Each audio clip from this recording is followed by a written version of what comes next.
Terima kasih. Merdeka! Merdeka! Merdeka! Merdeka! Merdeka! Terima kasih. Kita beri tepuk tangan.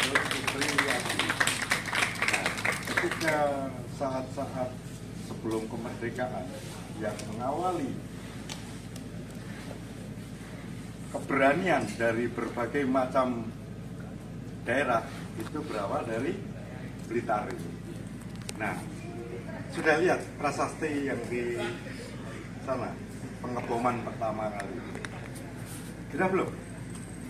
Nah, harus dilihat, harus direnungkan.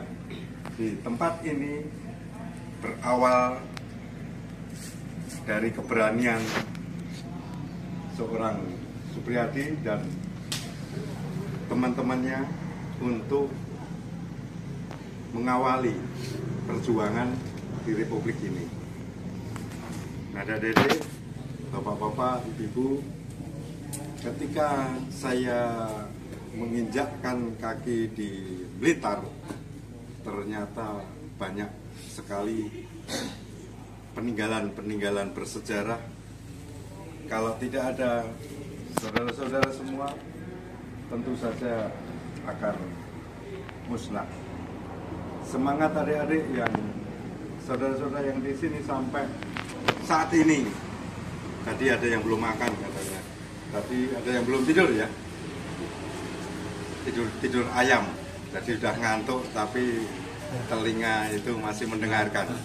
Sama saya di sana pun juga merenung itu juga melakukan sama. Tetapi ini sudah pernah dilakukan oleh para pejuang-pejuang zaman dahulu.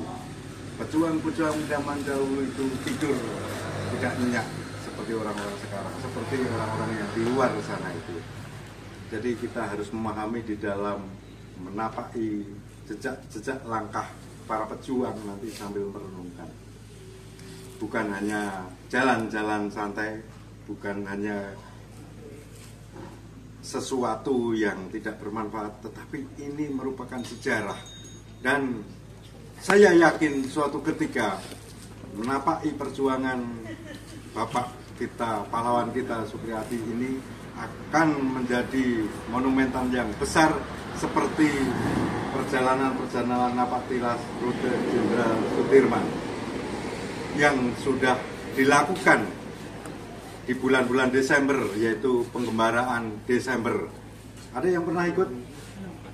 Tiap Desember itu ada semacam kegiatan penggembaraan untuk rute-rute Jenderal Sudirman.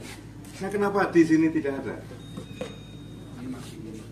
Masih memperjuangkan. Dan ini belum menapaki ya, baru sampai di museum ini ya, baru di lokasi ini.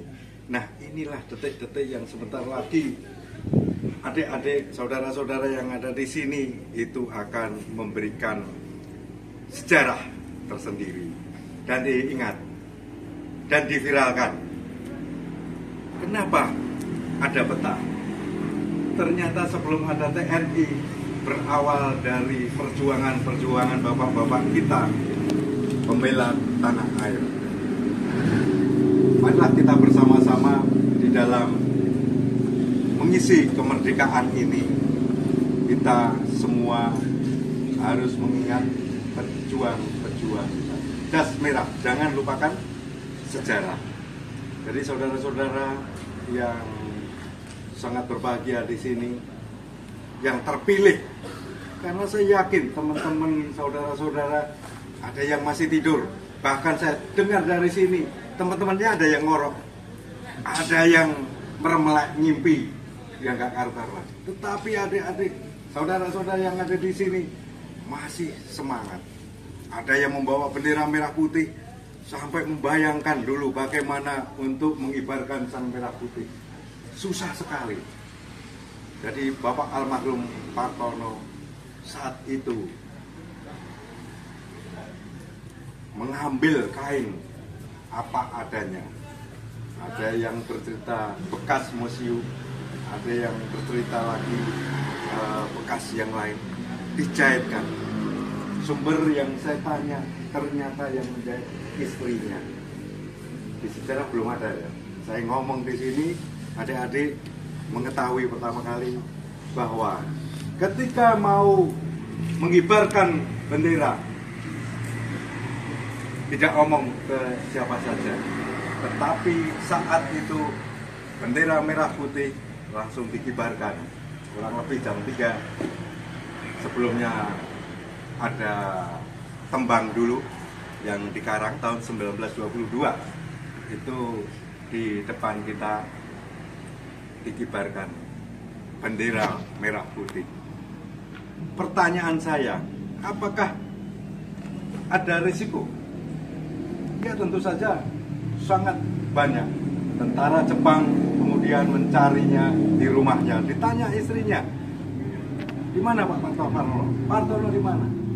Nggak ada yang ngerti. Saya nggak tahu. Loh, kenapa nggak tahu? Nggak pamit. Ditanya kakaknya, istrinya juga nggak ada. Kemudian Pak Partono sudah menghilang lagi. Nah, ini sejarah juga yang perlu saudara-saudara ketahui.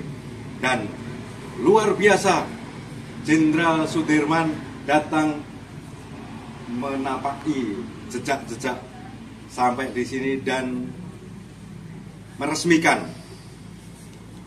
Di sini ada apa? Tugu Potlot ya. Monumen Potlot. Ya, luar biasa. Kami yang di Jogja belum sempat melihat, adik-adik sudah sampai di sini. Pertanyaannya, sudah lihat belum? Sudah datang belum? Nah, hari ini momentum yang sangat luar biasa. Tanggal 14 Februari, hari apa? Pemberontakan. Ada yang Valentine tadi. Nah, ini memang hari kasih sayang ini ada terjadi pemberontakan. Tetapi saudara-saudara, kita diingatkan juga ketika saat-saat ini banyak sekali pengkhianat Pancasila. Ada yang tahu pengkhianat Pancasila itu apa? Contohnya, koruptor. Adik-adik, saudara-saudara, kalau menjadi pejuang, mengisi kemerdekaan, jangan sekali-kali korupsi. Karena itu menjadi pengkhianat Pancasila. Dek, apa Pancasila? Diajari nggak di sekolah? Dasar negara ya. Jadi Pancasila bukan lambang negara, bukan pilar negara. Pancasila adalah dasar negara, pondasi kita yang diambil dari kearifan lokal dari Nusantara.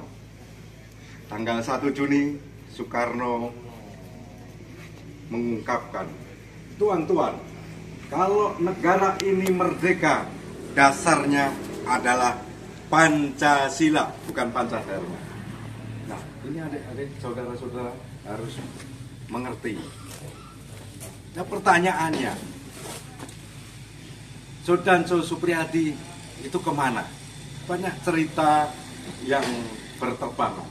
Tetapi saat ini yang penting adalah adik-adik, saudara-saudara, untuk mengingat kembali saat itu kenapa Blitar ini menjadi pemicu keberanian dari pejuang-pejuang di daerah-daerah yang lain. Ini harus diingat. Jadi generasi muda di sini, khususnya yang di Blitar dan sekitarnya, bahkan di luar Blitar, ada juga dari Banyumas. Kelahiran dari Jenderal Sudirman di daerah Banyumas juga. Jadi adik juga mewakili pahlawan-pahlawan yang dulu. Jenderal Sudirman sampai di sini, rutenya akan dijajaki, yaitu rute Supriyadi. Ada juga yang dari luar Jawa. Ada yang dari luar Jawa? Nggak ada ya. Nah, saya doakan mudah-mudahan kegiatan Napak Tilas ke depan itu jauh lebih besar lagi. Amin. Amin. Kegiatan ke depan juga ada persatuan. Sila ketiga apa, Dek? Persatuan Indonesia. Itu penting sekali. Negara kita membutuhkan persatuan Indonesia. Adik-adik, saudara-saudara yang saya hormati, ketika saya naik kereta dari Jogja sampai ke Blitar, melewati beberapa stasiun kota, dan saya mengingat kembali perjuangan-perjuangan Bapak Sudhanso Suphriyadi dan para pejuang yang lain, termasuk di Kediri. Ada yang di Kediri? Ada gua apa namanya? Selo Mangleng. Dan di situ ada situs-situs yang bersejarah juga. Tahu di temboknya itu ada tulisan huruf-huruf kuno. Di tembok Selo Mangleng itu. Nah, di situ era zaman Kili Suci. Dan di Kediri pun juga ada beberapa situs-situs kerajaan-kerajaan yang ada, yang tersebar, termasuk di nanti finishnya di Gunung Gedang. Di sana ada beberapa peninggalan dari Majapahit. Era Majapahit juga ada situs-situsnya, baik yang sudah nampak maupun masih banyak yang belum. Nah, generasi muda sekarang ini jangan sampai merusak peninggalan-peninggalan dari leluhur-leluhur kita. Saudara-saudara, adik-adik yang sangat berbahagia, saat ini kita mencoba merenungkan kembali makna dari perjuangan Sudhanso Suphriyadi. Walaupun pada awal gerakannya itu tidak menghasilkan sesuatu yang dahsyat seperti peperangan sekarang, tetapi saat itu memunculkan semangat heroik bagi pejuang-pejuang dari daerah-daerah lain. Bahkan kemudian Jepang dan sebagainya menghormati perjuangan. Walaupun ada beberapa yang tertangkap, terbunuh, di penjara, saya dapat informasi dimasukkan ke sel 2 kali 2 meter, isinya 8 orang. Bagaimana kalau duduk? Ya seperti ini. Bagaimana kalau tidur? Ya duduk, sambil tidur, nggak bisa selonjor dan yang lain-lain. Ini kenyataan yang ada saat itu. Bagaimana para pejuang melawan. Ketika Soekarno di Bandung ketemu para petani, apa yang ditanyakan? Nama petani adalah Pak Marhen. Seorang petani sederhana, lugu, tetapi mempunyai konsep kemandirian yang luar biasa. Kemudian Soekarno mendapatkan ilham, mendapatkan inspirasi untuk memberikan pengajaran-pengajaran yang disebut Pak Marhen itu tadi, Marhenisme. Nah, tapi sekarang bagaimana? Dengan konsep Pancasila, sekarang sudah luntur. Ekonomi Pancasila ternyata sudah diganti menjadi ekonomi liberal, ekonomi perdagangan bebas, dan sebagainya. Pertanian, apakah kita semua menyadari bahwa petani-petani di Indonesia, khususnya di Blitar itu kaya-kaya? Apakah petani dalam mencangkul masih tradisional atau memakai sistem yang modern? Ternyata masih jangkauannya masih sangat luar biasa ketinggalan dibandingkan dengan Jepang yang dulu menjajah kita.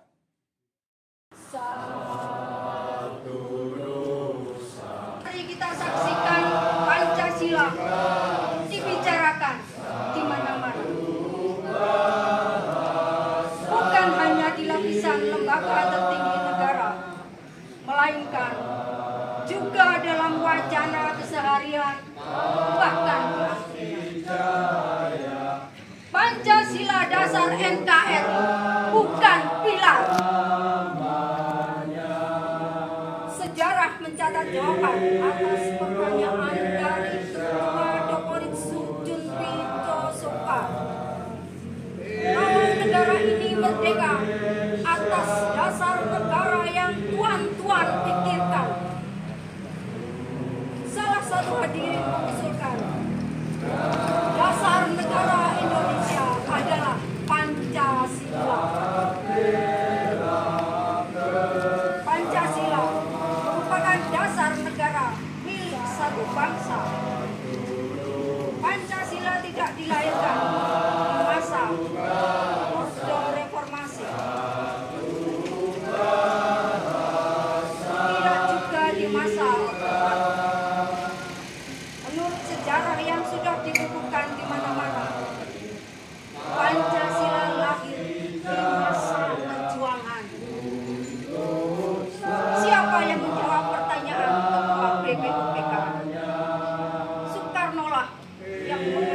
semacam pasang surut. Keinginan untuk menjadi dasar negara selalu ada hingga saat ini. Masihkah akan diganti dengan istilah lain hanya demi sebuah proyek? Burung langka senantiasa menjawab untuk tidak mempermainkan dasar. Blitar, 14 Februari 2020.